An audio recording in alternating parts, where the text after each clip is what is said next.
Hey guys, ZDoug MD, Dr. Angelo DeLulo. We're back. Angelo wrote a book called Awake. It's your turn. We did a show about it. It's going to be linked in here. Now we're just going to talk about awakening, enlightenment, meditation, consciousness, anything and everything, man. Welcome back. Thank you. Dude, I like your shirt, bro. Isn't that great? It's very nowtro.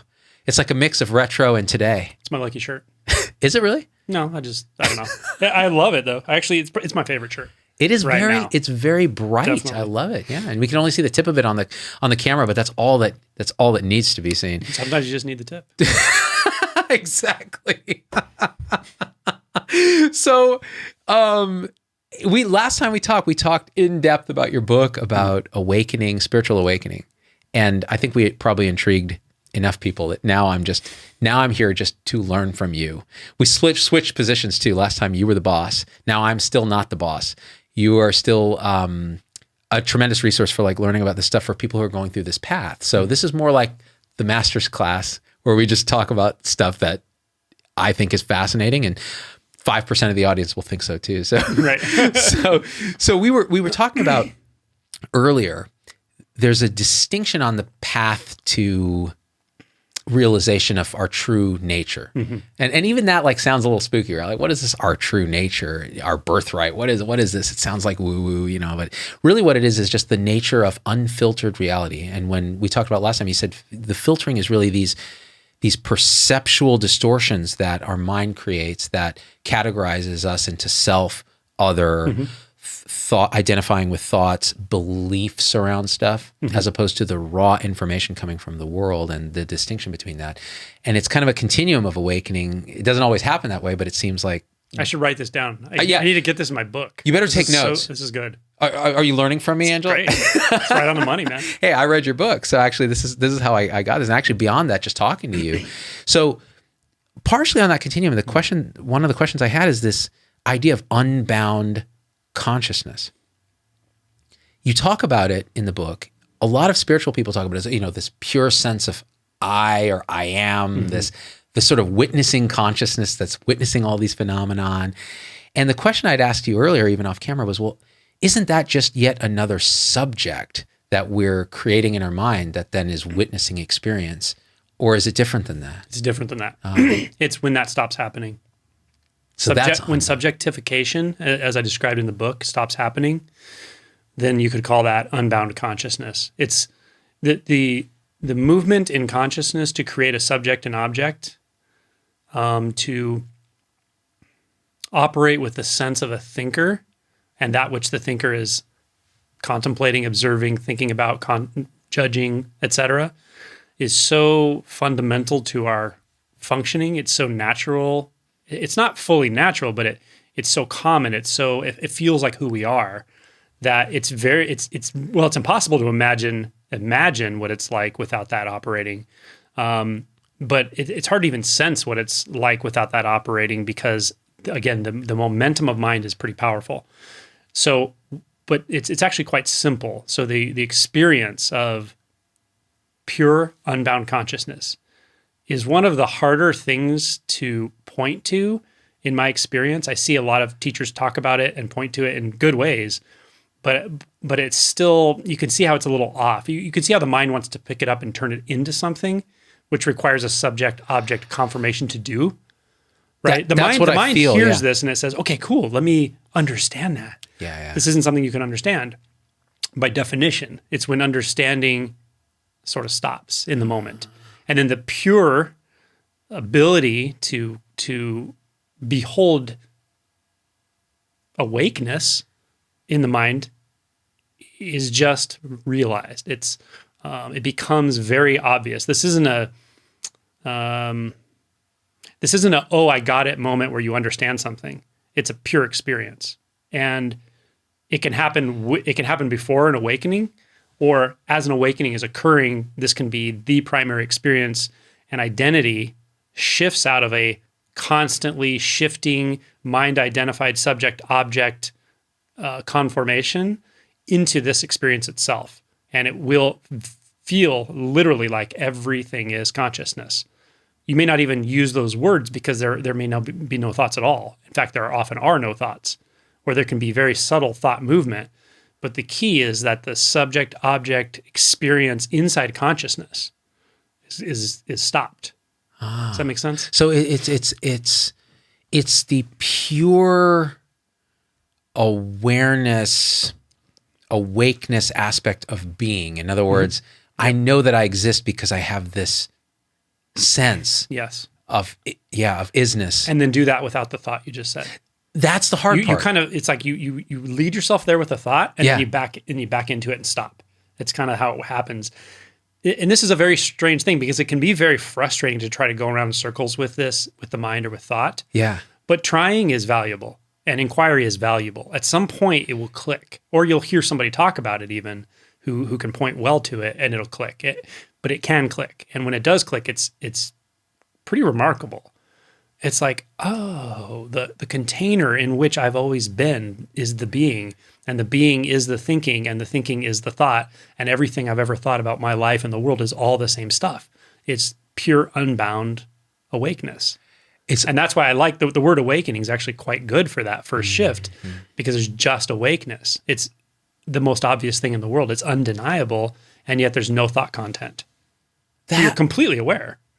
Aware. And it's very, I don't want to say relaxing. It's a very neutral, enjoyable, peaceful experience, but it's contentless. It's not a big deal. You're not jumping up and down inside going, I'm having a spiritual experience, right? There's no thoughts. It's just pure. And here's the interesting thing. Most people, once they can kind of come into this confirmation of consciousness or relax into it or whatever, once they start to taste it and they really can vibe with it and kind of stay there, they will often say, this reminds me of childhood. I remember this from like way before I was even a thinking child. Like I remember this. A lot of people have said that. And I would say that's probably exactly right. You probably do remember this before you started thinking, or when you were a young child between thoughts, there was just unbound consciousness. It's kind of like a wonder, an awe, a natural enjoyment, just a flow. You're not thinking about, oh, what am I going to be doing, 5 minutes from now when mom calls me in the house? You're just engaged in life, right? It has that quality. It's very innocent. So this is that unbound consciousness. Innocence. And it's funny because when you look at a kid, a baby, you see them doing this thing. Totally. And a lot of parents are like, what is he thinking? What's he dreaming? And you're like, no, that's the wrong. No, you can intuit it or remember it, because I've brushed against unbound consciousness and then run away in horror because my mind tries to turn it into an object or a concept. So it experiences and goes, oh, this is unbound. God damn it. And then immediately it evaporates. But as a young child, I remember that sense. And actually recently while meditating, I had this brush and I suddenly remembered the experience of being a child. And it's an awe-like fascination with what's happening in the moment. That's right. Without calling it anything, labeling it, judging it, putting it at a distance. That's right. It's a pure fascination. Pure fascination. And when you say putting it at a distance, see, this is, I think, a very important.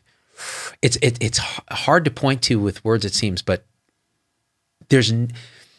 we create distance between a perceived subject and the object of what we're perceiving. Like, for example, this incredibly important, science the crap out of it, ZDogg MD merchandise. Like, if I'm looking at it, I've created in my mind a subject, me, behind my eyes, looking at an object that's separate from me. And you're saying it's possible in awakening to actually experience that object as the object.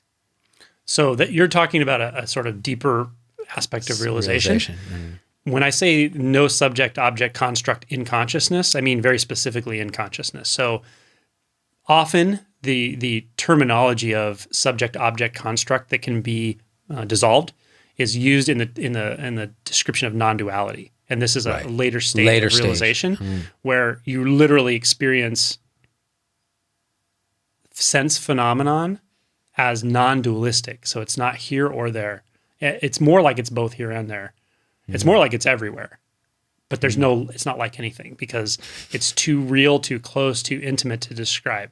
And that is literally how everything is all the time. That's non-dual. But the gateway to that often is coming in contact with unbound consciousness, learning to trust it, staying with it. Often that comes with this big shift we talked about in the last show called awakening. And as you go through that, on the other side, there kind of is only unbound consciousness. And often people will actually believe that there is only unbound consciousness. That's all there is. That literally the universe is made out of it. The external universe is like made out of consciousness. I've heard that a lot. Right. Yeah. And it's, I don't want to say it's wrong. It's very much right for that stage, because what you realize is everything you ever thought and everything you ever thought about what you thought, including ideas you have about yourself, life, past, future, family members, everything, all of that is made out of consciousness. And once you experience yourself as that consciousness, then there's this undeniable intimacy with everything. And it's accessible very easily, usually when you sit, when you meditate, when you're alone or in nature, or just sit quietly for a moment. But it's not super stable often when interacting with the world and with other people. And I'm getting into like really subtle details about this, but that's an important point. And the reason it is not stable is because there's still a misperception of identity. I am that consciousness. Exactly. So some people experience this that I'm talking about, this unbound consciousness, as a really potent, obvious, self-validating, more real than real sense of I am. It's I am without the thought I am. It's just so obvious. I am. Pure amness, pure being. And then it can even, depending on the person and the situation and whatever, it can start to feel very much like, also more like I am everything. But this is not the same kind of non-duality that I'm talking about when I say the subject-object construct in the sense world disappears. It's seen to have been an illusion the whole time. Very different thing. It's down the road. But you do taste it. You taste that with the unbound consciousness stage. It won't feel like a stage. You'll feel enlightened. You'll feel enlightened. When there's unbound consciousness, like right after an awakening, and that's all there is, you basically feel enlightened. But you wouldn't even say that to yourself.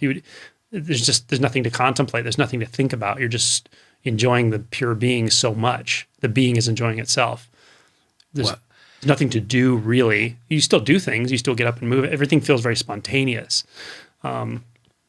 And there's various degrees of that sense of interconnection, and even the taste of real non-dual does come and go in that stage.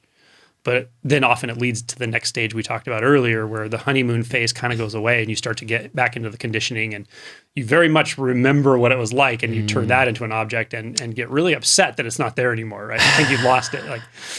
But you got to work through the conditioning and all that. So that makes sense? It makes sense intellectually. I think I have to sit and experience unbound consciousness in the sense that, what is it unbound from? It's unbound from subject, object. It's unbound from thought and content. Yeah. So here's another way of saying, I can point to it a few different ways, and sometimes one of these ways might just click with somebody, or sometimes you just got to sit with it for a while and inquire, and then it just clicks. So another way of saying it is, when you're thinking about whatever you're thinking, if you're sitting in this room alone and I'm not here, probably in most people's mind, there's images of something that's not happening right here. My wife, my husband, my kids, what I did at work, the conversation I had, whatever, what I'm going to eat for dinner, like images in the mind, right? We can all relate. That's happening a lot. Thoughts, 70,000 thoughts a day, default mode network. So that's happening, right? Those images are going on. It's not too hard to recognize, oh, those are all thoughts.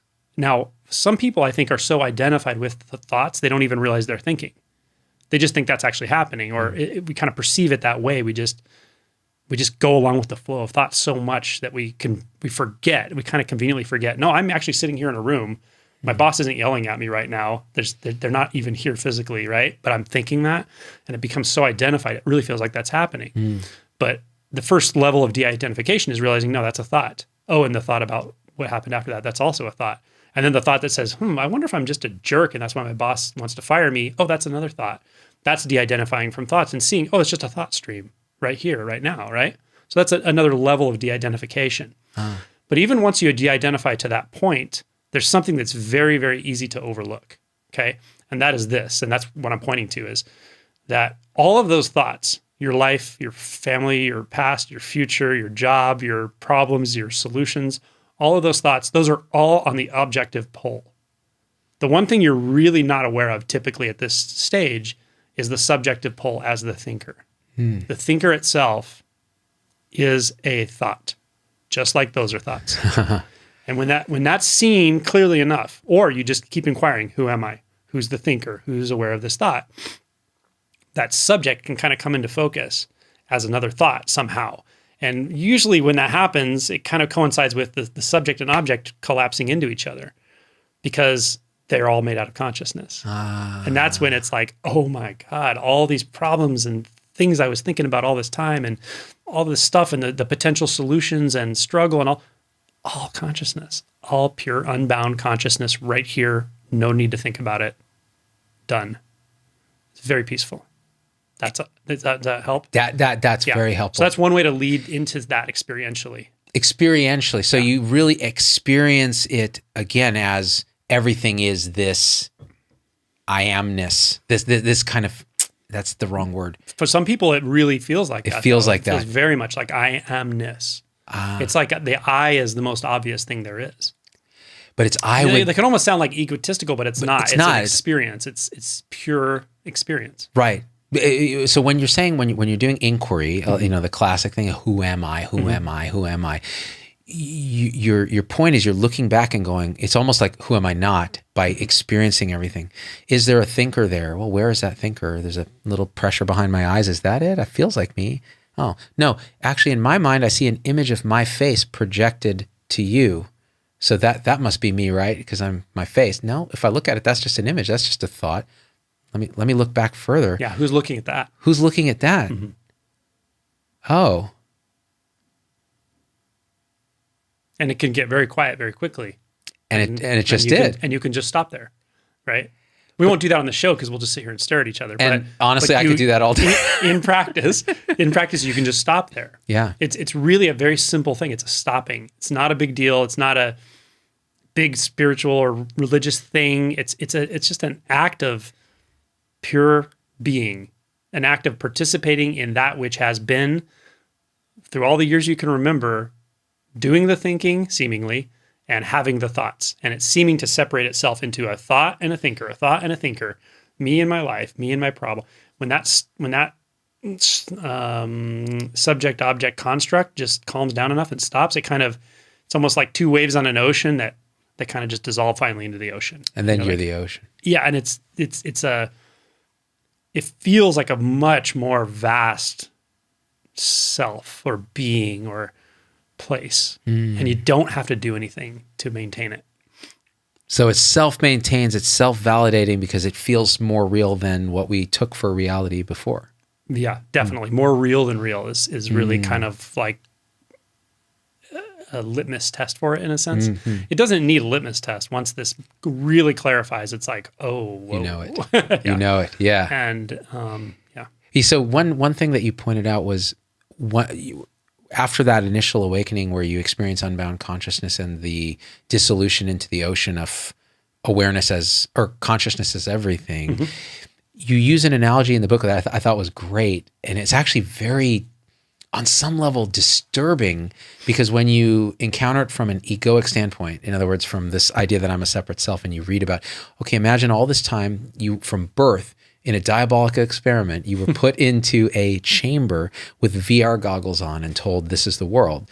And maybe when you were born into the real world, and then they put the goggles on you, but you have this vague recollection of the real world, but then you're back in this goggle thing, and you grow up, and then at some point you start feeling like this is not pleasant, like there's some pressure, something's not right, I'm not happy, it's not happening. And at some point you get glimpses, and then the goggles come off and you see the actual world. And that, the analogy then is to experiencing unbound consciousness without the thinker itself, and having this like, wow, and the more real than real. Oh, there's no doubt this is the real world. But then that stage that you talked about where the ego kind of comes back and it can actually feel worse sometimes, that's when you put the VR goggles back on after having had the experience of awakening and going back into the simulation and how that feels. Sometimes you do, yeah. Yeah, yeah. Well, as I mentioned in the previous talk or discussion we had, after the awakening, and this is true for most people. And to just reiterate, in case it's not clear in this program, but this doesn't always go the same way for everyone. There are definitely variations to this for sure, but I would say these are reasonably consistent movements in this process for people. But after that initial big shift, that opening, awakening, it's very common to come in contact with a lot of conditioning, repressed emotion. And when you come in contact with it, you come in contact with it in a more direct way than you were actually able to before awakening. And that's a little dismaying. You're like, no, I want that thing I remember of the pure consciousness. I want that. But part of you is like, but it's still here. It's not here. I'm just called to now come in contact with this other stuff that I'd rather not come in contact with, right? So all of that happens because of the unbound consciousness. And most people are able to, and with some good pointing, usually can sit in that unbound consciousness at times. It won't be there all the time for you necessarily, but after like this honeymoon period of a few weeks to months to, I've even heard of like a couple years, where it's kind of there all the time. But after that, when the conditioning starts coming and the emotions and so forth, the repressed material and the resistance patterns that you have to come in contact with, as that starts coming, usually you still have the ability to sit in that unbound consciousness or that pure sense of I am when you're meditating. Like you usually have that pretty clear access to it. During meditation, yeah. But not always. It's interesting. Some people kind of forget about it somehow for a while and then it comes back. And again, this is variable. And not everyone goes through this exactly the same way or perceives it the same way. Also, a lot of what the details of what I'm talking about are elucidated and clear later down the road. And looking back, like, I don't know if I could have talked this articulately about this, like when I went through it. Right. What was clear was so obvious, but I had no context for it. Yeah. But, and yet the knowing was so freaking clear that in a way the world seemed unreal for a while. I mean, it was just so beyond, but that was a whole different part of the awakening that I didn't really get into yet. The initial phase, that unbound consciousness, was so enjoyable to me because I had like suffered with a lot of anxiety and stuff before that. That to be able to be in an internal world that's right here, present, clear, quite relaxing, and there's no content, there's no thought content, and yet I'm perfectly here. It's just clear. Being is just this. It was so obvious. To be in that was so enjoyable for me in contrast to what was before it that I remember thinking, I'll basically just do this all the time. Like when I'm not at work or going to school or whatever I'm doing, I'll just come home and sit in this because it's so freaking enjoyable, Yeah. And that was the first stage for me. And again, it was also a knowing that I don't really have to sit in it. It's already here. And I was carrying around with me a lot of the time. And even in activity, it would just clarify itself often. So, that's unbound consciousness. And I would call it a stage of realization, but the unbound consciousness itself isn't necessarily a stage of realization as much as the disentangling of identity from bound consciousness into the unbound experience of consciousness. It's the movement of identity that matters. The shift in identity. Shift in identity. Yeah. Because again, some people experience this as a very profound, oceanic, earth-shattering experience of being, and some would call it a pure sense of I am, and others it's just very quiet. Yeah. So there's different perceptions of that for sure. Help me understand. A lot of times you describe it as boundless quality, like it has no edges. It's unbound in the sense that it has no boundaries. Help me understand that, because it feels like in this room right now, even if this were all consciousness, in my mind identified state, well, there's boundaries here. Like I don't see beyond the wall. I can't experience the rest of the universe. Like it's just this right here. Like, what is the universe to you right now? Well, in my mind, it's in your mind. I see what you're doing. The universe is a thought. The universe is a thought of galaxies and planets and infinite amounts of space, and it's a thought. So what is the universe? You learned about it. Did you know about that thought when you were 9 months old, staring up at the wall? Hell no. Universe what's the universe? It's just this. This is just what it is. So I'm talking experientially now. I'm not making a statement about science. About the universe. Yeah. But this is compatible with science, as we talked about earlier today. Right. We talked about quantum field theory, and quantum field theory. I'm not a physicist, but from what I understand, and I've read a good amount on it, it's the most kind of elegant model we have in physics. It's the most empirically proven model, quantum field theory. And a quantum field theory would say there's no matter. Yeah, that's right. There's no matter, That's right? That the electron field is a field of perturbations, fluctuations, and changes in the energy field, energy level. But it's not an object, and it doesn't have objects in it. It's one thing, right? That's every electron in the universe is not an electron. Our mind can't even start to understand that, and yet it's scientifically proven beyond what most scientific theories can prove, right? Light. Just look at light. Like for a photon, a massless photon, it experiences time as eternity, right? It experiences where it starts and where it ends at the same exact time. There's also no distance, right? Length, and time dilation and length contraction At the speed of light, exactly. At the speed of light. So from the photon's perspective, it's there's eternal and spaceless. Right. Yeah. So, but we believe our thoughts over proven science. Well, and this is something I talked about on the show with Bernardo Kastrup and Federico Fagin. Like, we believe we have these beliefs about stuff being stuff, whereas in reality, even quantum mechanics is pointing at something that is so counterintuitive that we just go, oh, this is just weird.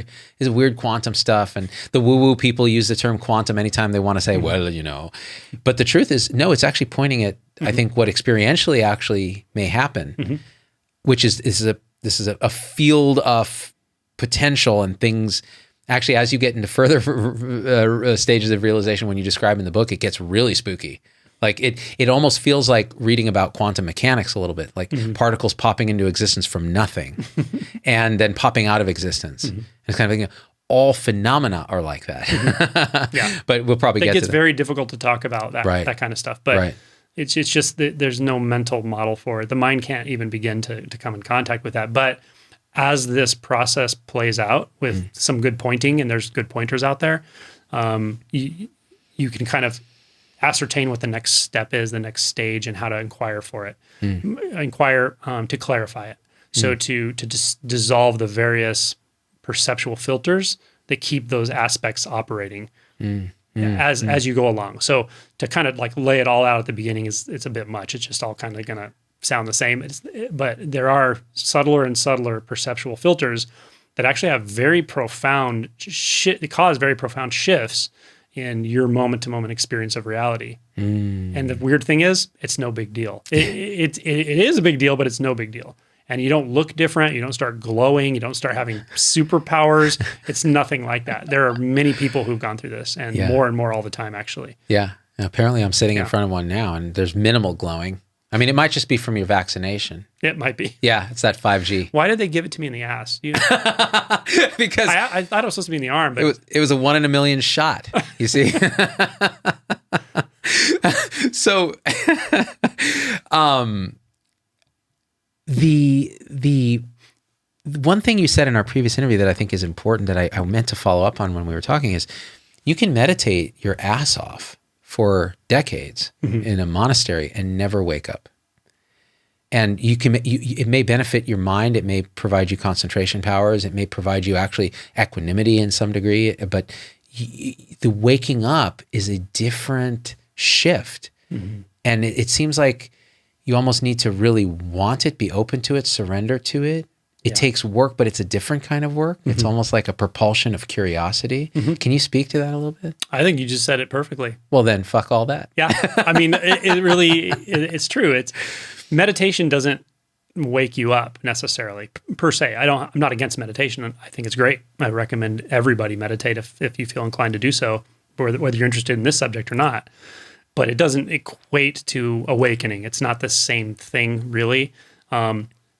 If I could point to a technique that it's very paradoxical to talk about this. There are people who are very much awake who would say even talking about any sort of technique to wake yourself up is only a thing that can even be done by the separate sense of self in the mind that's itself an illusion and has no power over anything at all. So it's completely nonsense. So to even talk this way is kind of nonsense. They would just point very directly. Right. And point to the complete absurdity to be a self trying to move through an experience of realization to get somewhere else, because that illusion itself is what's perpetuating the sense of separation.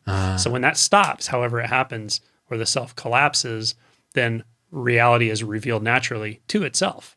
To itself, because Period. that's And all it's there done. is. Done deal. There was never anyone in there. So right? yeah, So there's that way of talking about it, but it's not the only way of talking about it. So when you understand that paradigm, when you can sense why if someone would actually speak that way, and they're not wrong, then you really got to ask yourself, well, what is a technique? What is the value of any technique? And I would say that every technique there is, including meditation, mindfulness practice, etc., really can kind of get co-opted by the ego at some point. Yeah. I mean, it just can. That's the ego's the ultimate opportunist, right? It can get comfortable anywhere, even in pain, because at least with pain, it can still survive because it can keep telling you the story that I'm going to stop this pain. Right? yeah, So the ego can kind of keep itself alive in a lot of different environments. I will say that there's one approach that I wouldn't necessarily call a technique if it's done properly, and I wrote about it in the book, that can kind of force hack this system, and that's inquiry. inquiry. Yeah. But inquiry is not a technique because you're not doing something. You're not causing something to happen. You're not making the universe do what you think you want it to do. No, you're asking a question. But here's the thing with inquiry. It's not a special technique, and I didn't make it up. It's nothing like that. What drives the inquiry is the most important thing. And what drives it is your desire to wake up, your desperation with the suffering of life, your deep yearning to know what's what. What is this really about? Yeah. What is really going on here, right? That kind of yearning combined with a certain dissatisfaction, combined with a certain doubt mass, that's like a formula that drives and propels this. It's the fuel that propels. And you don't even need inquiry if you have enough of that, really. I mean, that's really what matters. It's your instinct. If your instinct listens to this message and says, that is the most important thing to me, I don't know what the hell he's talking about. I really don't, but I feel it. And I know that's interesting to me. There are people who are going to hear it and that's what they're going to experience. Yeah, I would tell that person, orient to that. Don't worry about it. Life will take care of itself. You're not going to abandon your kids. You're not going to run off and join a monastery. Just do the normal things you do in your life, but orient to that part of yourself. Orient to the part of yourself that knows there's a more real, authentic, undivided way to experience reality, and trust it. Even when you can't trust yourself, trust that. That's what I would point someone to. And that orientation is the most important thing, in my opinion and experience, to help someone wake up. It doesn't matter what techniques you do. It doesn't matter how much you've meditated. None of that. If you have ego around that stuff, it'll just be a hindrance to you until you really get real with this part of yourself. When you get real with this part of yourself and you orient towards it, it's just a matter of time. The universe will come to your aid. And then inquiry is like adding rocket fuel, because inquiry is based on that, and it's pointing directly to that. Yeah. You described it great in the book. You said inquiry is a way of hacking the mind's desire to try to do something to get past the mind. So I'm not doing it justice, but this idea that you're asking a question, and there's a list of different questions, and you can come up with your own question. And sometimes not a question, it's just an impulse. It's just a curiosity, turning it back inwards. What is this? What is this? And just like you said, I'm sitting in this room and I know there's a universe out there and all that. And that's great. Let's start with what seems real. And then I said, well, what is that? And you said, oh, it's a thought. Great. What else is here? What is this? What is aware of that thought? Look right there, right now, right? If you're interested in this type of topic, you'll do that. And then you look right there and you go, I don't know what that is. I don't know what's there. And a thought says, oh, this is spooky. And you go, oh, that's another thought though. What's aware of that? And here you are in this. Is this a place without a thought? Is this somewhere? Is it nowhere? Is it everywhere? Is there a boundary? Right? So you start to really perceive that, oh my gosh, all of these conceptual overlays form a certain kind of experience. But if I really inquire, meaning it doesn't matter what question you ask, I can come up with inquiry questions all day long, because it's really your curiosity that matters. Your childlike curiosity. There's a quote in the Bible somewhere, one of the Gospels, where Jesus is talking to a group of people, and a kid is like curious. He's like trying to get through the crowd and see what's going on. And the people that are listening to Jesus are like keeping him out. Like, get out of here, kid, And And Jesus is like, no, no, no, bring the child in. Like until you learn to be like this child, you'll never enter the kingdom of heaven. Yeah. Or I think I got that right. Yeah. But that's the gist of the quote.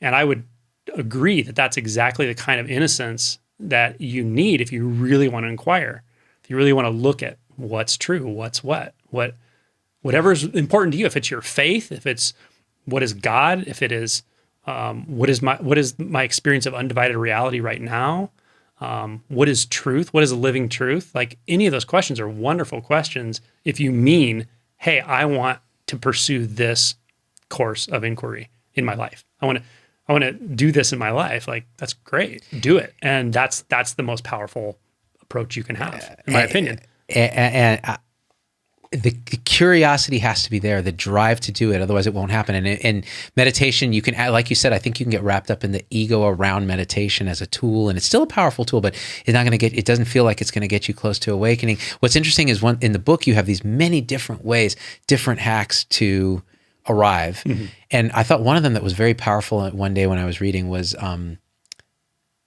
just stop faking it. Stop imagining enlightenment. Stop thinking about the future. Stop trying to do anything. Just stop, mm-hmm. stop. And I was reading that page, and I did. I stopped. Mm-hmm. And wow. I mean, again, more real than real. Mm-hmm. But then the intellect came back and was like, oh, that must be what Angela's talking about.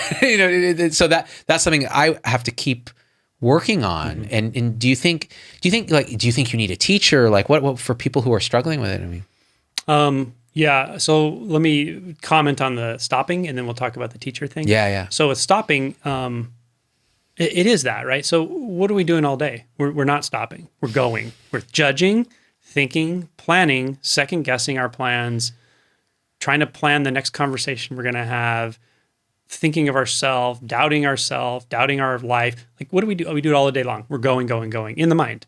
We're talking about stopping. We're talking about stopping the mind. What's wrong with stopping? Why not? Why not just do an empirical exercise and say, what if I stop right now? And just stop thinking, stop making anything, stop trying to get somewhere, stop trying to become something, stop trying to avoid something, stop, right? And the more times you do that, you touch into that place. I love when you say this to me because you always give me this great experiential story, and then you go, but then, right? And then I started thinking again or whatever. But you know what? Everybody does that. Everybody does that. I did the same thing. But at some point, if you keep touching into that with that curiosity, that natural yearning, right? You keep touching into that place, that's when it'll really start to click. It's like every time you do that, like the tumblers are falling. And you can't control when an awakening happens. You can't decide it's going to happen now or later or whatever, but you can keep coming back to that place, whether it's stopping, whether it's inquiry, whether it's unbound consciousness, if you can touch into that, doesn't matter. Your will to awaken is what matters. Your will to be willing to awaken is what matters. That is the most important thing, and I reiterate it over and over and over to people. Just orient to yourself. Trust your deepest instinct. But let me tell you, your deepest instinct isn't a thought, because we can get past that very quickly, right? It may not even be it's not even an emotion, really. It goes beyond that. It goes beyond a physical experience. There's something deep in there. It's wanting to be addressed, so just orient towards it, yeah? So that's like the most important thing, and everything else is kind of like peripheral to that, in my opinion, whether it's techniques or teachers or all of that, right? Traditions. So you asked about teachers. Again, I defer to people to wake up the way that feels the most relevant for them. I'm not anti-teacher. I'm not necessarily pro-teacher, but everyone's going to have teachers in some form or another, whether it's through a book, whether it's through resources online. There's many like non-duality teachers. You may resonate with some. You may think they're the weirdest people you've ever heard. You may go to retreat. You may like Adyashanti, read his book, go to his retreat, ask him a question. Who knows? You may join a Zen center and want to sit. You may join a community of contemplative Christians or something like that, and do what they do. Whatever, whether it's prayer, whether it's sitting, whatever it is, right? So what you resonate with, what makes the most sense to you as far as a teacher or a teaching, orient to that and trust your own instinct to wake up to your true nature. And in my opinion, that's kind of the best way to go. In the book, I do point out certain pitfalls to be careful of around certain teachers. And I mean, there can be, of course, bad situations, and people can take advantage of other people talking about consciousness and bliss and love and all that. And it can actually become manipulative, because a lot of people, that's what they want. They want belonging. They want to feel that. And so manipulative people can actually learn to take advantage of people through that kind of thing. But that's, this isn't news to the world that there's, charlatans out there and there's fake gurus or whatever. So obviously you want to avoid that kind of thing. Look for a teacher that doesn't want anything from you at all. But you really deeply resonate with their writing, their teaching, their videos, whatever it is. And you can do this online. You don't need to actually go join something. Really, I've known many people who have really woken up watching non-duality videos. So yeah, and there are a lot of great ones. There are really good ones. Yeah. There are some, I can watch, Rupert Spira or Mooji or some of these guys, and just really experientially shift my perception. Yeah. It's quite powerful, actually, and I think they point so directly that you're able to experience it. Now, one thing you talk about in the book that I thought was very applicable to our whole movement that we have, that I call the alt middle, right, is this idea of belief. And where belief settles in this as a hindrance or a help. Is it a hindrance or a help? You're going to teach me, because we often have, the way you described it in the chapter on belief was really, I've never heard it described this way, that there are these nested layers of belief. And sometimes one belief is actually based on a deeper, more fundamental hidden belief that you don't even know you have, but that acts as your operating system. And that can be a hindrance. And a simple example is, well, if the deepest belief is, I am a separate self in the world of objects, that seems to be a pretty clear hindrance if you cling to that belief, if you're trying to wake up. How do you think about belief? That belief specifically, like the really deeply rooted belief, like I'm here and those objects are over there. Those are hard to directly address, like with inquiry right at that one belief, because it is so deeply rooted and there are so many other beliefs that are structured on top of it. So you kind of come to these things in a certain order. And again, this is like the deeper stage realization stuff I was talking about. So there is a bit of a structure that it makes sense to follow as you kind of look through various types of beliefs, especially those ones about the perceptual distortions of time and space as you experience it here. But beliefs in general, I can say a few things about them. One, you mentioned it can be surprising which beliefs are kind of limiting beliefs, because we have an idea, okay, there's limiting beliefs and then there's like empowering beliefs. Awesome beliefs, yeah. And that's fine. There's, I think at some stage of development, like learning to think in more empowering ways and noticing if you have a lot of disempowering thoughts all the time and self-doubt, like you can actually notice, okay, those thoughts really don't help me and these thoughts are actually more helpful. And I think that's a stage of sort of mental health almost in a way, or like health in mental health. Yeah. But at some point, surprising things start to surface, and that is like, to have the belief like I'm a bad person, right? That's not a belief you want. You want to get rid of that belief or something. But to have a belief like I'm a really good person, or I'm a charismatic person, or I'm great at doing my show, or whatever it is, right? That seems like a very positive belief, the kind of belief you'd want to hold. But what we don't realize is how much discord we feel and how much cognitive dissonance we feel when we're trying to defend that belief. And our behavior spontaneously shows us, well, that's kind of discordant with the belief I have about myself. Yeah. And the problem with that is then we get pretty unconscious. We start to like lie to ourselves. We can get really inauthentic instead of just saying, hey, I'm a reasonably good person, but on occasion I make mistakes. I'm not always the most sensitive person, whatever it is, right? You don't need to necessarily construct all those beliefs, but just notice that when you hold a certain belief that you don't really look closely at, like I can't fail. Yeah. I don't need the help of another physician in my specialty at all to get input on this patient. Right? Those kinds of beliefs can really cause problems, right? Yeah. Major, injury to patients and so forth. So that's just an example that we can believe. We have this meta belief about beliefs, that certain beliefs are really important. I have to hold on to them really strong and I have to staunchly defend them. because it's scary to let go of that belief and it could damage me. Whereas when you actually are willing to dislodge some of those, you start to realize like, oh, it's actually really freeing not to have to pretend when I'm not acting like the greatest person in the world, to have to pretend that I am the greatest person in the world. That is so freeing, right? Let yourself be who you are, right? So this all comes back to authenticity. Does that make sense? Oh, it absolutely does. And that's really been the heart of what I've been trying to, and I didn't know what I'm doing. I'm just being me, but like this idea that like we project a very artificial sense of what we think we believe we are supposed to be into the world. And you said it, there's a cognitive dissonance when we know intuitively that that's not right, or we experience something where we go, oh, I was kind of a jerk to that person. Like, so am I really a good person? Like, what does that mean? Well, I'll just repress that feeling or project it, anger onto someone else and go, if they hadn't screwed up, then it would have been fine. And this idea that authenticity, and even in inquiry, even in the search for awakening, authenticity is the fuel. Like you have to be honest with yourself. If you're lying about your reasons for doing it or whatever, then it's gonna be a problem. And so only in recent years have I really connected with my own authenticity. So now that these artificial beliefs about myself, I'm a business entrepreneur who can build and run a successfully profitable clinic. Okay, that's not really true. I'm a communicator and a teacher who's passionate about stuff. And if I'm not passionate about something, I can't fake it in a meaningful way that's going to make any difference in the world or make me happy. So now I just have to do what I can. Like we're having this conversation because I'm authentically passionate about this. There are so many people that I interact with, especially in medicine, who hide their authentic selves or deny it or covered in beliefs that are not true.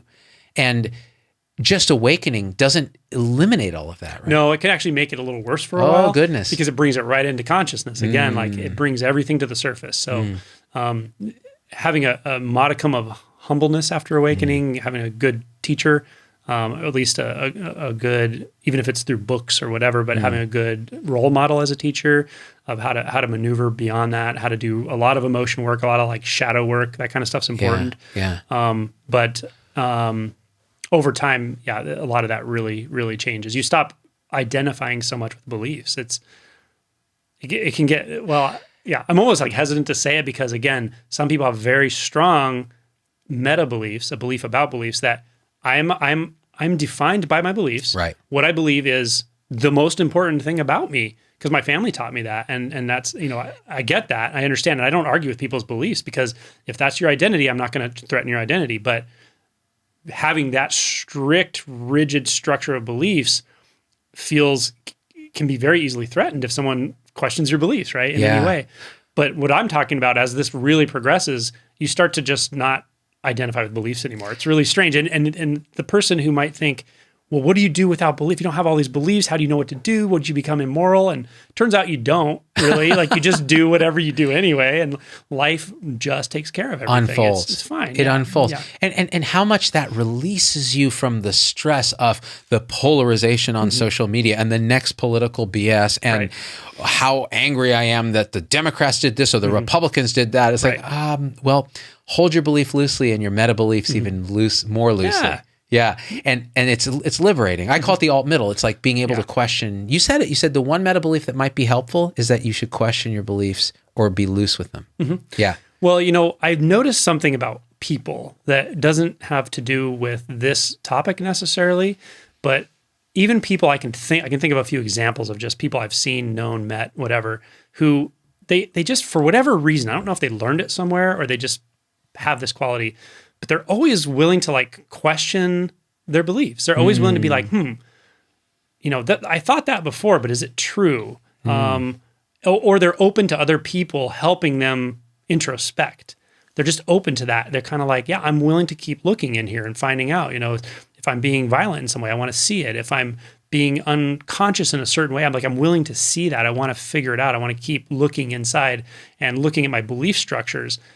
People who do that for whatever reason, they live really good lives. They end up they're the most humble people. Often they're the kind of people you really like, right? Because they're so disarming. Because they'll just tell you, yeah, I'm a disaster. Like I'm jealous. I have this and that going on, and God, they're so relatable, and they're disarming, right? So I find people who, for whatever reason, have that meta belief that says, I'm willing to examine all my beliefs. Yeah. Right? Yeah. That person does really well. Now, on the other end of the spectrum, someone who has very, very rigid beliefs. Again, I wouldn't argue with it. If that's the way you want to live your life, go for it. It's great.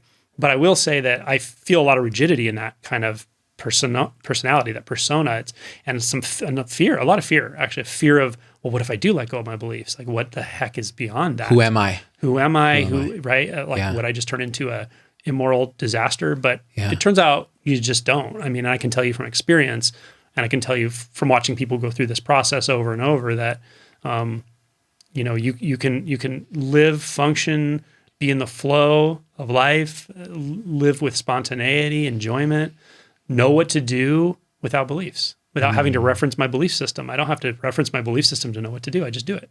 It just happens. It's simple, right?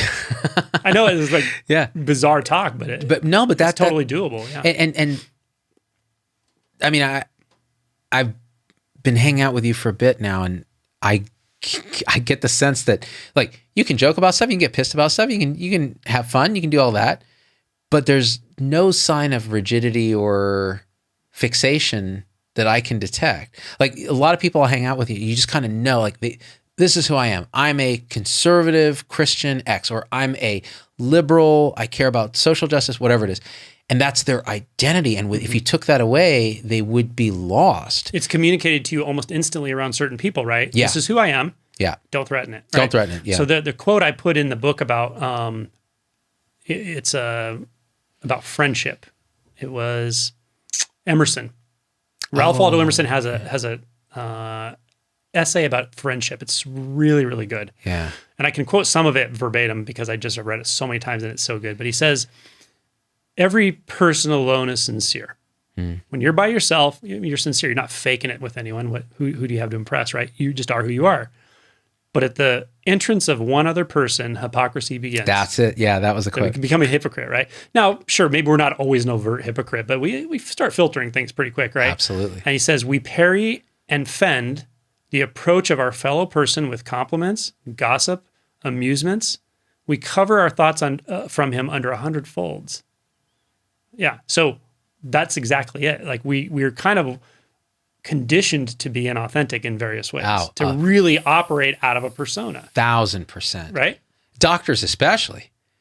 And I'll say this, I mean, because I interview a lot of doctors, sometimes it's like pulling teeth to get them to be authentic. With you, it's just natural. You just are who you are. But I think we are. You're absolutely right. We're conditioned by that. And even you talk about in the book, like there's taboo around sharing internal experience.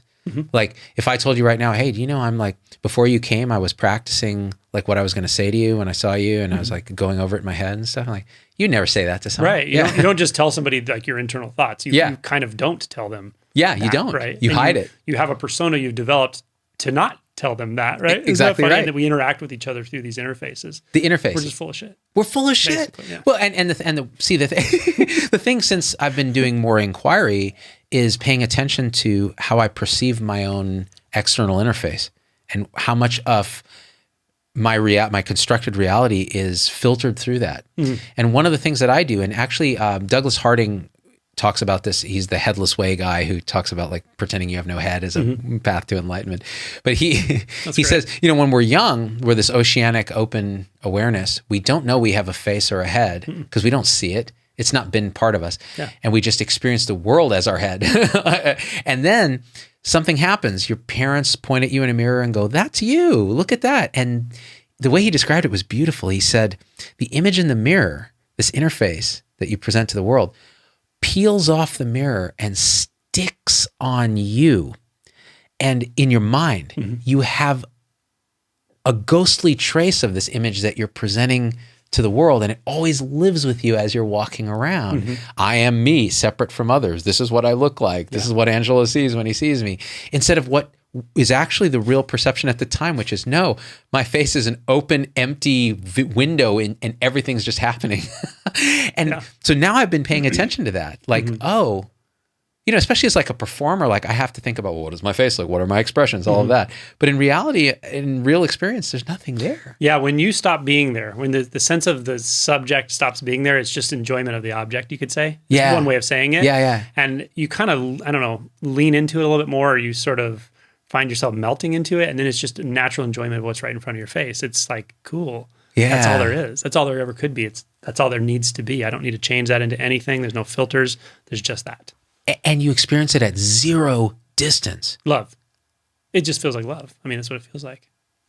You don't have to walk around telling everyone you love them, but you just feel it in not just people, in objects and experiences and movements and sounds, in your physical sensations.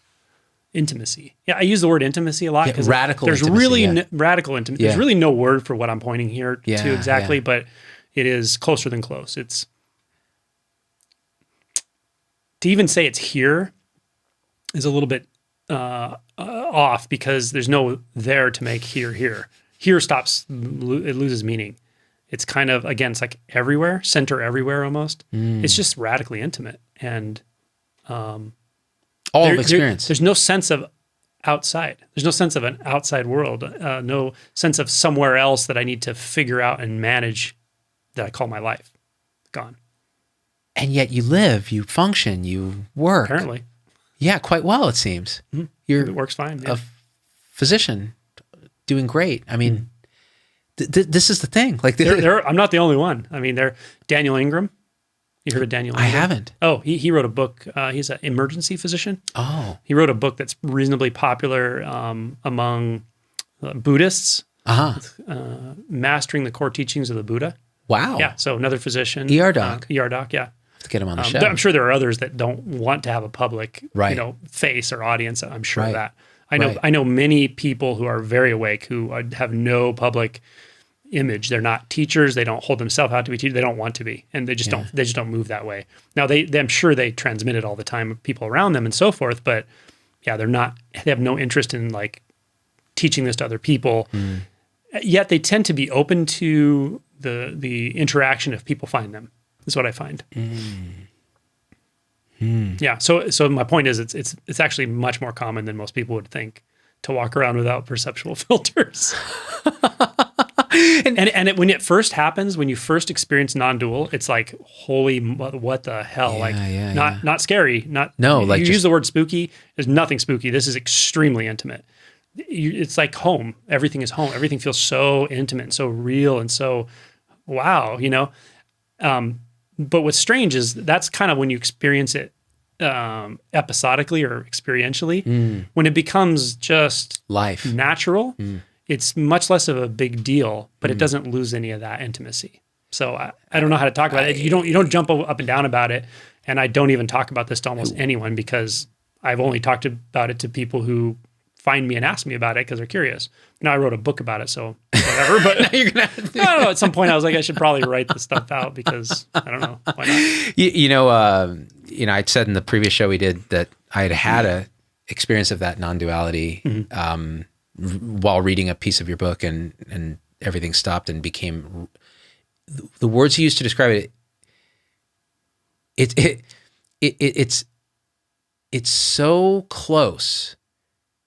It's so close you can't describe how close it is. You start speaking in paradox, and you say there's no path, and yet there was a path. There's no me at all, and yet I am this. It's almost, it becomes impossible to, because the language is in itself comes from a sense of subject object. You can't do it, but yet, like you said, it wasn't spooky at all. It was just,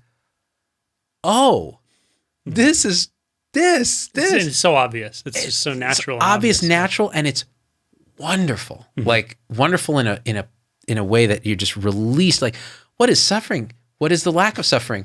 What? None of, and all of that in a tiny moment that was felt eternal. That then, when time reintervened, I couldn't quantify how long it was because it was outside of time. So I mean, and I think I texted. So that kind of begs the question: is it still here? It has to be. Right. It has to be. But it, like you said, it's like, for those the blind who once can see, the bell tolls for thee. Ooh, I like that. having had, I think it was Hemingway, or no, it was somebody else, but Hemingway called his book For Whom the Bell Tolls, based on that. When you've experienced it and then you're back in the mind, it's like, all I want to do is get back there. All I want to do is experience that again, because I knew intuitively that I could live from that space. Like that was where I'm home. Yeah. That's coming home. And imagine what it would be like with my kids and everything with living from that place. It was pure joy. So what you're pointing at, I mean, so the follow. Do you have anything to say there? Otherwise, I have a follow up about. Nope. Okay, I'm just digging what you're saying, man. It's awesome, dude. Like zoinks. Yeah, no, it was and it was honestly, Angela, because of your book, because it pointed to that space. It actually pointed to it as clearly as, and I've read a bunch of stuff and I intellectualize it, and I have a mild spiritual ego where I'm like, well, I know a lot about spirituality.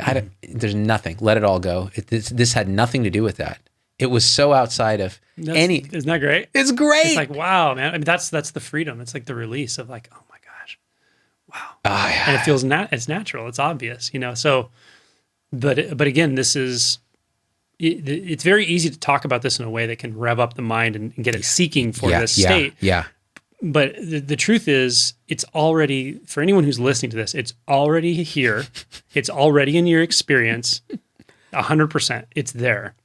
It is. But there's an if you're interested in this subject. If you're not, turn it off right now. Yeah. But your mind is moving a certain way, and it's making reflections in consciousness. And those reflections are like two mirrors reflecting each other that start to feel like a me and a that. And that has become very complex, and it looks like a world and a lifetime and all this sort of thing. And you think you want it, but there's so much struggle involved in maintaining that, and so much effort to keep that rigid structure required to keep those mirrors adjusted just right, that it's a huge relief to let go of it. When you finally let go of that, it's just a huge relief. Does that make sense? That's what it felt like. Yeah. But the key is, the reflecting, the mirrors, the moving, these are all analogies. The way consciousness is functioning, all of that is just a happening in what is. It's a very small thing. It's really not a big deal. Even the ego that seems so daunting and the struggle and all that seems so big, it's just a drop in the bucket. It really is. It's already where you are. It's sitting in the seat you're sitting. It's feeling what you're feeling. It's hearing what you're hearing. It's looking through your eyes, right? Not just you, but anyone who's listening to this. If this is what you're interested in, it's already there. You don't have to find it. You don't have to create it. You don't have to. You definitely don't have to understand it. You just have to stop trying to do all those things. Stop trying to create a world that. Stop trying to manage the world that seems opposed to you somehow in a way that makes you a little bit more comfortable. Stop all of that, and you're gonna see that all of that struggle was unnecessary. It's that kind of a thing.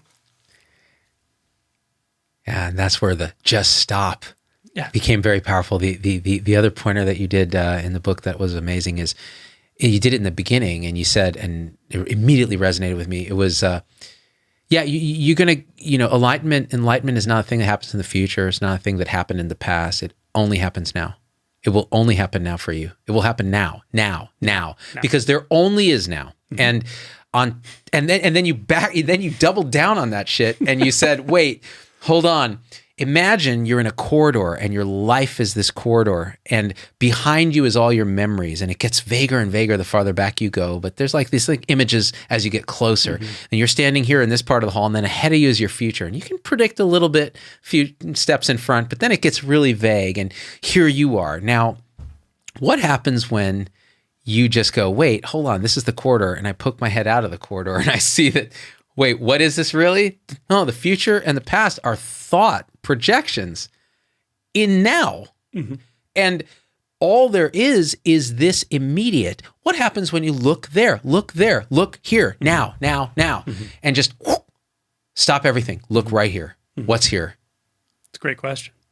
You can ask that question, what's here, and then don't force yourself to try to find an answer, but just keep open to the question and just let it resonate into infinity internally, in your internal experience of what is perceiving what I'm saying right now, the sense of you, whatever that is, the internal space where thinking goes on. Just let that question echo right in there. What is this? It's a great question. What we're talking about is very simple, actually. What we're talking about is, I wrote in the book somewhere that, no one ever pulled me aside in life and said, hey, we when we talk to people, we talk about like scripted stuff, right? We talk about our families. We talk about stuff we do, what we own, TV shows. We talk about funny stuff. We've done all this shit, Angela. You Totally. and I. Yeah. But this is what we talk about, right? This is what everyone knows you talk about when you talk to other people, to the degree where they don't even think about it as such. It's just what, but no one ever stopped to tell me like, oh, hey, there's another thing you can talk about to another person or to yourself. There's another way of moving through the world, and that is to actually question what is truth. What is reality at its most fundamental level? You have the ability to ask that, and you have the right to ask it. That's what we're talking about. Just you have the right to dig in and find out what's going on, really, at the deepest level, and be ruthless with your honesty about what you find, and that's not you. Keep going. A thought, you can see pretty quickly a thought is not you. And if someone has trouble with that, I can lead them through it. But pretty quickly you can realize like, well, that thought isn't me, because when that thought goes away, I get so excited. I'm Italiano, I want to use my hands. You can do it. You can do it. Yeah. So, It's me, Wario. So yeah, you can see reasonably quickly and perceive that what I am isn't a thought, because I can have a thought like, oh, I'm a man, I'm a doctor, I'm a person, I was born in the United States. But as soon as that thought's gone, did you disappear?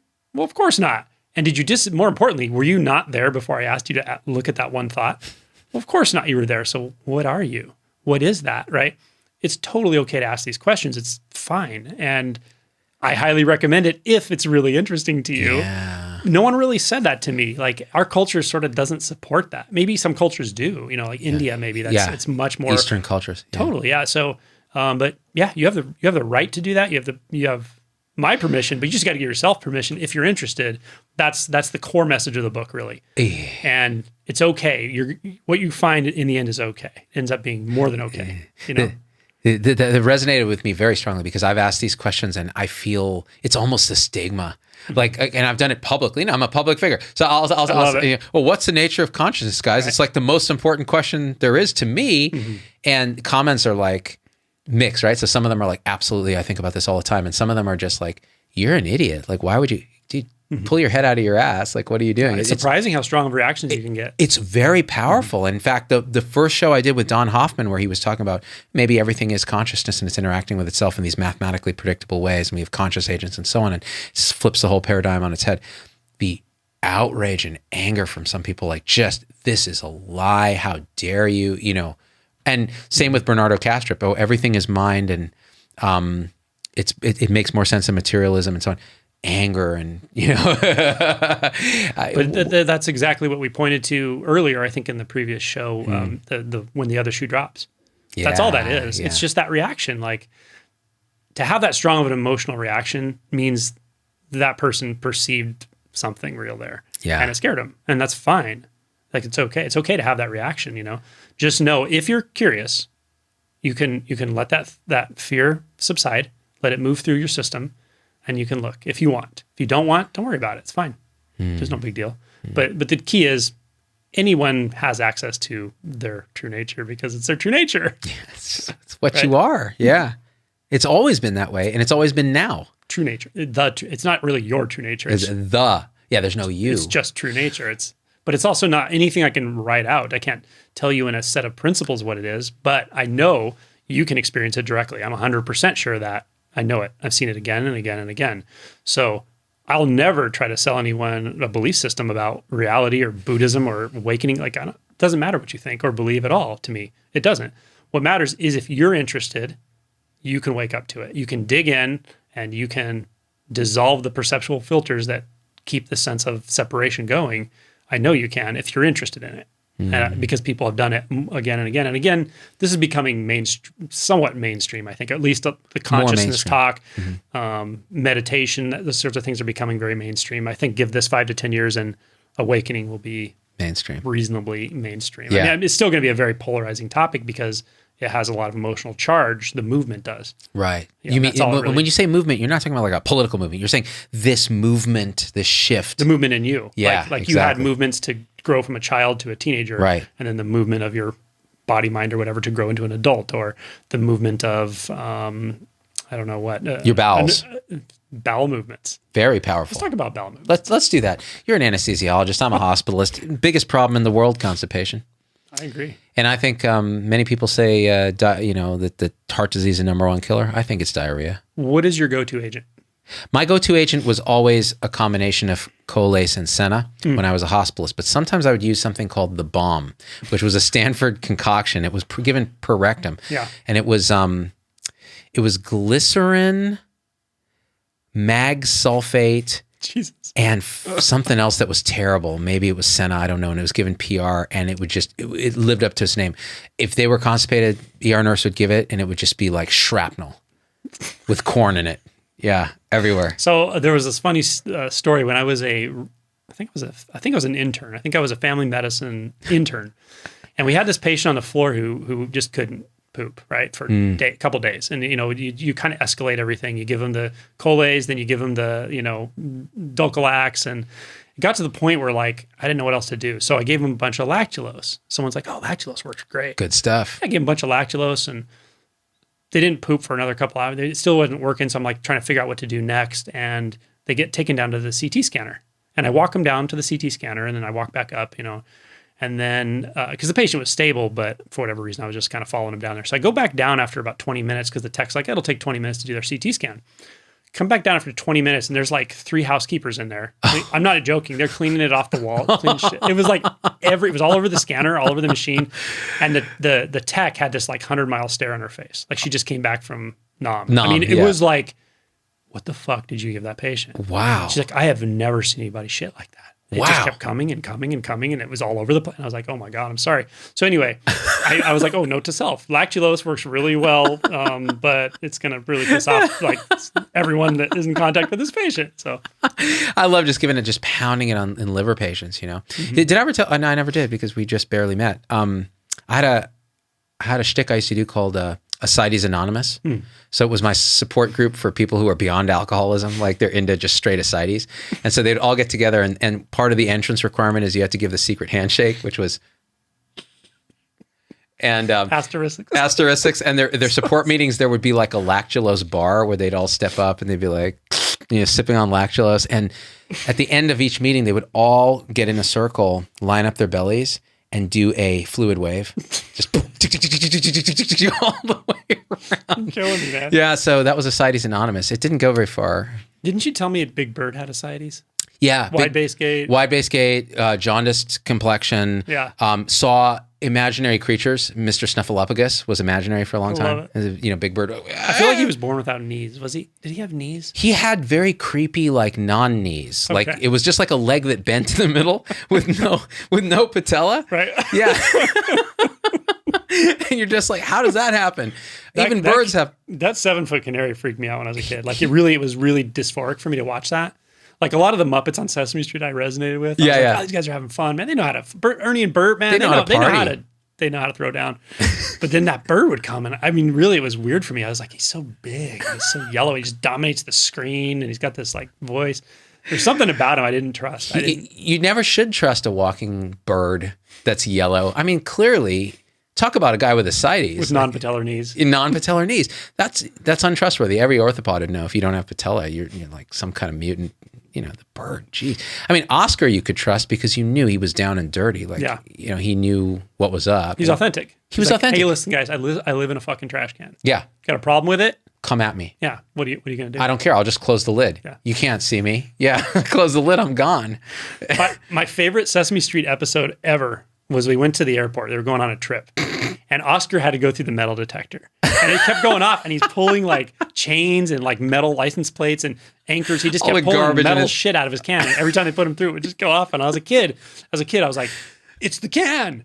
He's never getting through that unless he comes out of the can. And this is my moment to see Oscar. To see Oscar's what does he actually look? What does his lower body look like? What's his groin look like? Yeah. I mean, I wasn't really into that kind of thing as a child yet, but but I was curious. Like, does he have feet? Like, what's going on? Why he never comes all the way out of the can, right? This is- why is there a man living in a trash can? Like, what's going on? It's not normal. I was telling you, speaking about like groins, I was telling you about my buddy's idea for a new app that's just for dick pics. It's called Instagroin. And it's a sister app. I won't even say what the sister app was, but it was a variant of Snapchat. And Yeah, I'm sure people can figure that you out. can figure it out. And so Instagroin and the variant of Snapchat are the sister gosh. companies. And it's where, you have whole subreddits on these of like, this is like peyronie's and this is circumcised and this is Purely fat pad. pure fat pad, yeah. nothing but fat pad. 'Cause some people are into that, It's just nothing but male mons. Is that a part? Man mons? Man mons. That's excellent. That sounds like a brand of like yoga pant for men. Like, man mons. It stretches with you. When you're going downward dog, do it with man mons.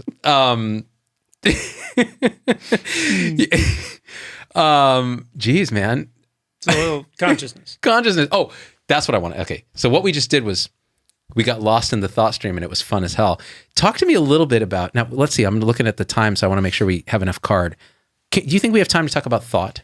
Sure. All right. Because this is important. This chapter blew the mind off my mind. Like when I read it, I was like, I've never thought about thought in this way.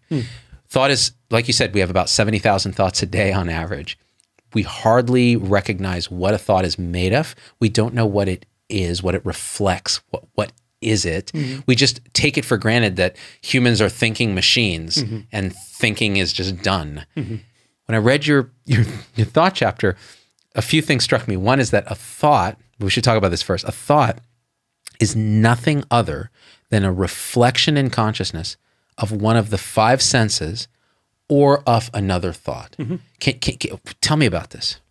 It's that simple. It's just that. Okay, so first of all, I want to mention that you started by saying, there's 70,000 thoughts a day, depending on how people define that or whatever. But clearly there's a thought stream that's just kind of going all the time and shifting and changing. And there's images and there's an internal dialogue for most people. Not everybody has an internal dialogue. Do you know that? I've heard that. Yeah, I'm a little curious. I would actually want to talk to them because Yeah. I'm guessing they're so identified with it, they don't realize they're having thoughts. Right. But I could be wrong. Having dialogue, you mean? Yeah. Yeah, they're so identified with their thoughts. Right. They think it's me talking. And that's my whole point, right? Right. Because if you really have no thoughts, you're experiencing non-dual presence all the time. And is it possible someone is with no training or anything? It is possible, sure. And I would like to meet them. I've met people with very little perceptual filters in life that are already like that. And they often think they're weird. They think there's something really wrong with them because they just perceive reality so differently than other people. It doesn't mean that they've completely gone through the like awakening stages and the shifts, but they're like right on the brink of it or kind of fighting it sometimes. So there's a whole group of people out there with like derealization, depersonalization, severe blank mind, loss of thought process. Anyway, so people like that often don't have a lot of thoughts or have very few thoughts or sometimes no thoughts for a period of time. I suspect there's still some, but it's very muted, vacant compared to most of us, right? And there are also people who have aphantasia. They can't have an internal image. In fact, there's a famous movie producer or director, I think he might be a producer, who actually said this on a video. Can't have images in his mind. He can't form an internal image in his mind of something. Wow. So anyway, there's definitely variations in this. Sure, yeah. But it's fascinating. Isn't it fascinating that we don't ever talk about it? Never. Like you said, it's like no one stopped you and said, hey, you're going to start living in this internal reality that's going to be your constant companion. You're going to know this thought stream better than you know your wife, your kids, your husband. You're going to spend all your time with it. You're going to it's going to say things that you're never going to tell anyone. Yeah. Right. It's going to be this voice talking to you all the time. Like we never learn that's going to happen. And yet we find ourselves in it. Yeah. And somehow it kind of feels normal for some people it feels normal. For some people it feels intolerable, really uncomfortable. Yeah. Like for me, it was just intolerable. Yeah. And it was miserable for years. So anyway, it's fascinating, isn't it? That there's this taboo about it or this, the more I kind of like observe this, the more I think I don't really know why that is exactly, because is a shame component or I think it's shame. Yeah. I think it's the hiding. It's the shame. There's a sense of like, because I think what we also don't really want to see is thoughts are kind of randomly generated. The mind is a random thought generator. That's right. We feel like I'm in control of everything. I'm in control of my life and my thoughts, but it's really a bunch of random things going on, right? And when there's randomness, there's scary thoughts or thoughts you don't want anyone to know you had, right? Right. But here's the thing, we all have them. Yeah, We all have those thoughts. We just don't say them out loud because it's not polite or whatever. Exactly. I want to punch that guy in the face right now. Oh, when I first met you, I just thought about punching you for no reason. I don't know why or whatever. Like our thoughts just can be really bizarre sometimes, right? Yeah. And everybody has those. But yeah, we've really been conditioned to have shame around that. And so we, hide that. Again, like the quote from Emerson, we cover our thoughts from other people under 100 folds. Yeah, right? yeah. We immediately start telling the story of who I am to prevent that, right? Because God forbid I actually start see telling you what I'm really thinking right now, feeling, etc. I wonder if some of that is from the root of separateness that we've generated in mind, and that by protecting that separateness, this is our space that no one can access. Like this is as personal as it gets, is my thought space. And these are my thoughts. And not only that, but I have this weird sense that I have agency to think what I think when when you really inquire. Yeah. No way. Stop trying to think for 1 minute. Try it. Anyone who tries to meditate, Yeah. they say the same thing if they've never done it before. I don't know how to stop my thoughts. Yeah. There's so many thoughts. Yeah. I'm like, that's exactly right. Exactly. There is a lot of thoughts. And yes, you can't stop them. Yeah. That's right. Try Yeah. to stop them and you're going to make it worse, right? You're going to make it worse. Generally, unless you approach it the right way and you're ready and you're whatever. But resisting thoughts and like struggling with them. That's Squeezes out more thoughts. Yeah. It's like a What you Play-Doh resist fun persists. factory. Yeah. Like a little Play-Doh anus just squeezing out a brown stream of Play-Doh stool. That's a when great visual. That's what happens when you resist thoughts. More stool comes out. Right. And what's interesting about thought too is then thought reflects.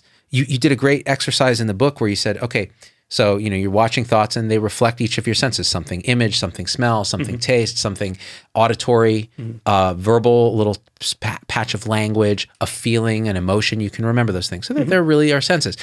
But then it's the thought reflecting thought that gets really fascinating. And that's where you get lost in a real house of mirrors, because you gave an example of was it a Kant quote that basically said, the gist of morality is not how to make yourself. I didn't think you were going to use the K word in this. Hey man, I can't resist. Oh, that's a dad joke. Yeah. Hello. It was like the gist of morality is not how to make yourself happy, but how to make yourself worthy of happiness. So there's a statement. Put it in your mind and try to unpack it. Now watch what happens. You hear the auditory statement, then the concepts start echoing of, morality, worthy. Oh, But what are those made out of? what are they made out of? Your voice.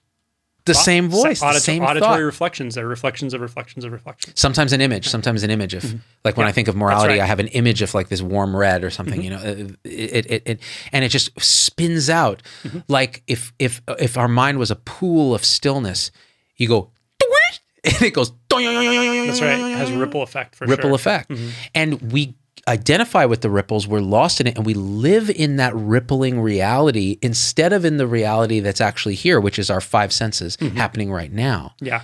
And that conceptually just made me go, that's probably the root of a lot of our suffering is this being on the thought train and not getting off. Yeah. And then there's a lot of struggle intrinsic to that. So you mentioned ping, and then the ripples come.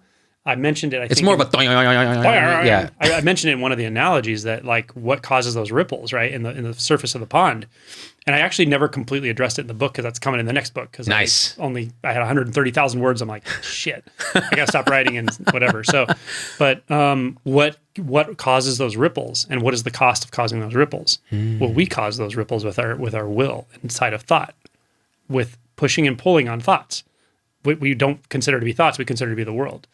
And that's what I was talking to you earlier today about, where one aspect of what feels like the self, the separate suffering self, there's aspects to it that get sort of disentangled and dissolved over time. But one very important aspect is the relational self. It's the self that's always relating to things, judging, pushing, pulling, saying, this is what I want, that's not what I want. This is how I make my life better. This is how I make it worse. This is what I want you to do. This is what I want me to, that relational way of interacting with thought, just the feel of it, that is actually what causes those ripples. It's very challenging to stop that before an awakening. You can work on it for sure, but without awakening, the challenge is because that nature of unbound consciousness is not obvious. it's by trying to stop the ripples, you kind of make more ripples. Yeah. Yeah, but because you're just introducing more will into that pond. Yeah. You're slapping the pond trying to make the ripples stop, right? And it's just a very heavy-handed way of interacting with consciousness. So as you start to either go through an awakening or just really touch into that unbound consciousness one way or another, you start to recognize the value of a kind of neutrality and equanimity in consciousness and thought, and how to calm those thoughts without introducing a lot of will and just making them worse, without adding resistance to the system. And when you do that, it actually starts to calm down a lot. And then there are very distinct ways to inquire into that relational self, the reactive self, and really look at what's triggering that, if anything, and how to get under that. And that's a perceptual filter that has to be addressed later on. And so I just wanted to say that because those ripples is exactly it. It seems so innocent to poke your finger in there and cause ripples, to fantasize about things and to, stir the thought pot that we're doing all day long and don't even realize how much sort of turmoil we're causing in our own minds, our own hearts, and our own emotions, right? And then we're lost in it. Mm-hmm. We're identified in it. We're in that, and it's something that you even mentioned in the book is kind of ingrained in us from childhood. Your fantasy world can get you out of discomfort. Mm-hmm. Instead of feeling discomfort, you project into the mind a different reality. A reality where you don't feel uncomfortable. And it kind of works at first. It does work, yeah. At first it works. Yeah, self-soothing. But the problem is we it's like a child that found a flamethrower, sort of. You don't realize like what the cost is when you throw the fire in that direction, Pretty soon the whole house is on fire. And you're so lost in that thought world, you don't realize it. It's not like you actually went and did that. It's not there's no guilty party. It's just the way our minds are structured. Yeah. And it's going to happen to pretty much everyone from what I've seen. Yeah. Maybe not everyone, but the vast majority of people, they learn to do that at some point, or they just discover this toy of like, oh, I'm uncomfortable because mom's not here at this moment, but I can imagine her being here and it kind of makes me feel a little better. Yeah. Right. And it's like, oh, that's a little soothing. It's like a pacifier. Yeah. But you don't realize, that you just don't realize where that's going to lead, that it's going to happen more and more and more until we start fantasizing to the point where we're trying to alter the reality that's right in front of our face. It's undeniable. That's what it is. And yet we're going, it shouldn't be this way. It shouldn't be this way. And I'm really angry that it is that way. It's like just totally unnecessary struggle. Right? Fast forward to the adult that's dissatisfied with everything in the present moment and is projecting a future that's better, where they will be happy, where things will be okay, where their trauma will be resolved, where they will be happy in their marriage, where this will happen instead of, and it is a kind of a self-soothing. And you had a great thing in your emotion chapter where you said adults do this self-soothing that we were taught as children, where they feel something, a powerful emotion, and they're taught to express it outwardly, like for sympathy, like, oh, I'm so miserable, mama, this is happening. And they get comfort. And then as adults, we have something painful come up and we go, God, I feel like I'm dying. I hate myself so much. And in a way, you're self-soothing yourself because you have this conditioned pattern of this thought process of I'm miserable. I'm miserable. I help. Yeah. But it's hard to see sometimes. You're not actually feeling the emotion fully when you're doing that. No, you're repressing it. You're trying to get a reaction out of other people, or you're just doing a habit you've had for a long time to talk about the emotion, to dramatize it, to explain it, to get attention from other people about it. But even all of these internally, things, all these things are important too. It's like, we bond with people by talking about our internal experience as well, but it can easily become a way to escape from feeling the emotion. And you can repress emotions by just pushing them away, or you can almost like overindulge in them, but you're not really feeling them. You're kind of describing, talking about them, developing a persona of a story around them. Right. Yeah. Dramatizing them. Yeah. So emotions are funny like that.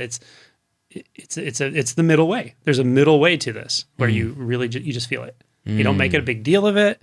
You feel it. You don't necessarily like it sometimes if it's intense or whatever, but you don't put it on someone else. You don't blame. You just feel it. You just let it move through, and that is a pretty powerful skill to learn. Yeah. And again, it's a skill that we're never taught. And in fact, we might be taught the opposite. We're conditioned to do the opposite. And as a guy too, it's kind of interesting because guys have the whole masculine persona that you have to project onto things. Oh, emotion? What's that? Yeah. I don't have that. Like only losers have that, bro. So that getting in touch with the sense of being that emotion, really inhabiting it, feeling it, is very, very tough. And what I found recently, Toxic masculinity. yeah, The exactly. only emotion I'm comfortable with is anger. Yeah, which is a great emotion. I love it too. But just more recently, I found that emotions come, especially since I've been doing your damn book, emotions come very powerfully right to the surface. And I just hope I'm alone when they happen, you know, because there's still But the more you allow that to happen, the more you're going to realize it's fine. exactly. You know, it's okay. But You it's don't still really have to act out on it. It can be intense. Yeah. I mean, one time, my 9-year-old was looking at me like, "Daddy, are you all right?" And I'm like, I told her, I said, I was brushing my teeth and I just suddenly looked so sad because I was inhabiting this wave of sadness that just arose. There was no cause. Yep. And, or if it was a cause, it was beyond my fathoming. And I just looked at her and I said, sometimes Daddy just feels sad and then it passes like everything. Love it. And she was like, she looked right at me and she goes, "Oh, that happens to me too." That's awesome. And I was like, "Fucking A." She's an empath. All children are empaths. All but children she's are. yeah. All children are. Yeah. She's special, the young one. She's very. I think we barely talked about this earlier, but she, you know, when I tell her things like, "Oh, why are you meditating, Dad?" "Well, you know, I'm trying to be aware of my thoughts and see myself as not my thoughts." And this, I'm trying to explain to her. She goes, "Why do you need to practice to do that? That's just how it is." I love it. Yeah. And I was like, Kids "Wait, are so smart." What? They really are. And then we beat it out of them, or they beat it out of themselves. Yeah. So I was going to mention one story that this reminded me of when you talked about someone perceiving your emotion. This was, I don't know, 5 years ago or something. And I this wave of sadness moved through me. It was just like, I felt like walking sadness. It probably lasts 10 minutes or something. I don't know. But I happened to be walking into Starbucks when it happened in Denver. I walked in and I mean, I was sadness walking in there. I could feel it. I wasn't crying or sobbing, but physically it was just very, very obvious sadness. And yeah, I was fine with it. But I walked in the door and this guy, this guy was a biker. He's a Hispanic dude, long hair braided. I think he was a bandito. He had a biker jacket on. He was a big, big dude, very burly looking guy. He like caught me walking in the door from across the room. He looked at me and he got up and he goes, "Man, are you all right? How you doing, man?" Wow. Like the most empathic guy. I was like, this guy's so soft and so sweet. And he was just like, he could totally feel me walking as sadness in. I was actually really surprised. I was like, wow, man, I was impressed with him. Like, dude, wow, he picked that up like that. I wasn't crying. I wasn't crying. I was just feeling the sadness and letting it move. So he energetically picked up on that. Totally. Yeah. Like from across the room, it was kind of busy in there. He picked it up from across the room, walked up. Crazy. As I was 4 steps in the door, he goes, "Hey man, are you all right? Like, are you doing okay?" Like, yeah, I just felt heart from this guy. And I was like, it's awesome, man. When you start to really feel and just let it be what it is, you know, the universe comes to your aid and things turn out okay. You know? Man, I love it. I love it, man. Gosh, I think that's a good way to wrap this particular episode because we go all over the place with this stuff. We talked about thoughts, and then we were talking about emotions. And then Ascites Anonymous. I'm not going to forget that app either. Instagram. People are going to be looking it up. They're literally going to be like, they are. Instagram. Does this exist? How do you spell that? Put a link. Yeah. Here's some links. Angelo, man, every time. This is my own. Times. This is my own. This is the teaching process of teacher and student, just with a video. So, well, as I told you today, the awakening process to me is so fascinating because I went through it, and in one sense, it just keeps going. It goes beyond the individual in a sense, in a very real way, but it just keeps opening in various ways, and things keep disentangling. But the book really came from me working with other people, waking up, and them showing me how they wake up. So it was really from a position of reverence, like, wow, to be able to participate in this, because I can't wake anyone up. It's not like that. I can say, "Hey, have you looked here? Have you looked here? Have you looked into that one thought or whatever?" It's all I can do. I can reflect on what comes to me instinctually, but you wake yourself up. Everyone wakes themselves up and they all do it in their own way. And it's so beautiful. It's like art, really. Man. And so I just want you to know that, like, the student teacher thing, I'm always slightly uncomfortable with that because it's not like that for me. We're just interacting. It's natural, it's spontaneous, and it has an effect with certain people. That's great. And you know what? It's funny. That's how it feels to me. I just put it in a category, student teacher, because that's what that's how I label. But man, that's brilliant. And I got to say this, like, to everybody on the other thing. So the book is called Awake, It's Your Turn. It's only on Kindle right now, but it'll be on Amazon and all that other stuff later. If this at all resonated with you at all, just get the book and read it at your own pace and let it unfold for you and let it evoke in you what it will. And I've already experientially described what it did in different segments for me, and I continue to read it and reread it and go back to chapters every morning. And it is by far the most direct thing. It's a gift, really. It's a gift. And you have no like ego around this. This is like, I did this thing. I put a lot of work into it. Now I want it. It's like a child. I want it to be out in the world and do its thing. Mm-hmm. And that's why you trekked all the way up here from Colorado to come and talk. And it's just absolutely powerful. So share the video. I put the link to the book. As other stuff evolves, Angela and I will do shows.